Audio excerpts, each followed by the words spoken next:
नमस्कार मित्रों, नमस्कार। आप सबको मेरा नमस्कार। मेरा नाम अश्विन वैद्य है। आज मैं आपको शायरी सुनाने जा रहा हूँ। कदम ऐसा चलो कि निशान बन जाए, कदम ऐसा चलो कि निशान बन जाए, काम ऐसा करो कि पहचान बन जाए, काम ऐसा करो कि पहचान बन जाए। यहाँ जिंदगी तो सभी जी लेते हैं मगर, यहाँ जिंदगी तो जी लेते हैं सभी मगर, जिंदगी जियो तो ऐसी सबकी मिसाल बन जाए।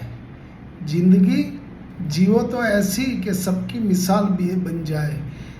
और एक अच्छी है, नींद चुराने वाले पुत्ते हैं सोते क्यों नहीं, नींद चुराने वाले पुत्ते हैं सोते क्यों नहीं, मैंने भी कह दिया इतनी ही फिक्र है।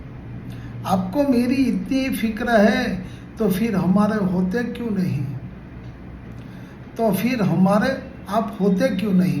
Thank you, thank you, thank you.